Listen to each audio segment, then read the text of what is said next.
Sometimes I wish, why didn't I become an architect? I sometimes wonder why I can articulate or things flow out when in conversation, but on my own, I feel like I'm half of me. I just keep designing the interior of my little flat, and you can't finish it because, you see what I mean? You can't make just simple decision for myself because, yeah, I like this, or thickness is right, or this and this, and years and after years, which you can't. Then I wish I can ask architects to make a decision for myself. You know? Then for me, it's easy to make a decision for somebody else because, you know, I see things those people can't. But then probably maybe that's a trick of architects, really. Same way as a teaching, really, because the student comes and talk about the work, but you know, you could objectify ideas by listening to somebody's. But once it becomes your own idea, it's very, very difficult to continue the dialogue. My flat is still incomplete, no? I don't think anybody used the word canteen. It was banned at one stage. You know, dining room is how we are called. When I teach, I'm not kind of always teaching something that I feel that I know, but I'm kind of experimenting at the same time. So I think the energy is because, or the excitement is because you are completely, you're not kind of rechewing like old stuff or old things, you're really working on something that you find really current and if you're interested. So yes, then I think that's how, the reason why you feel like really kind of energetic or passionate about it, and as well frustrated if it doesn't get pushed forward, let's say.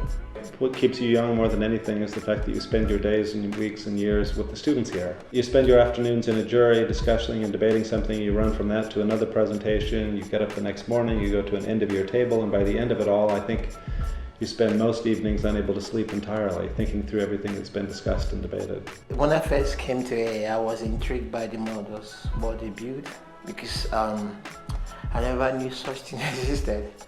And because of this, I fell in love with architecture. Now, I admire buildings, creativity, design. It's awesome. Les étudiants, ils sont appelés demain à être de grands architectes. Pour moi, c'est peut-être que je n'ai vu rien vu quelque part et je dirais, oh, celui-là, je le connais, je l'avais vu à la et j'apprécie beaucoup et pour moi, c'est très important.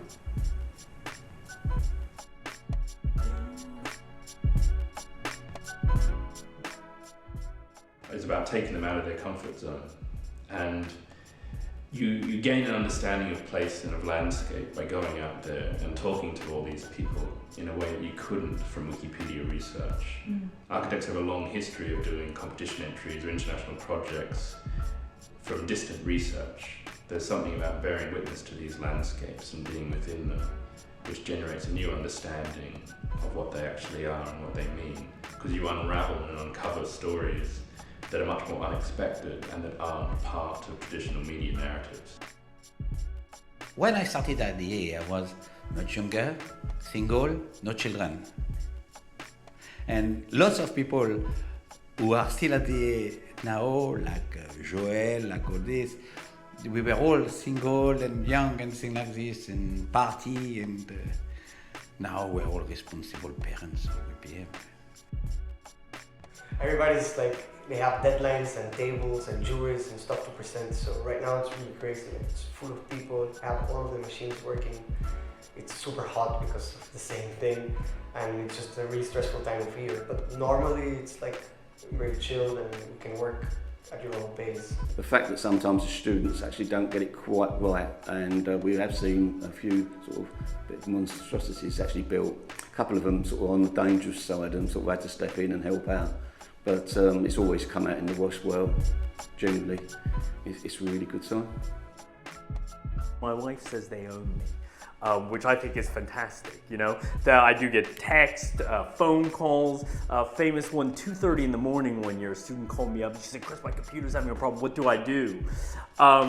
but I love it. I mean, I wouldn't have it any other way, to be honest.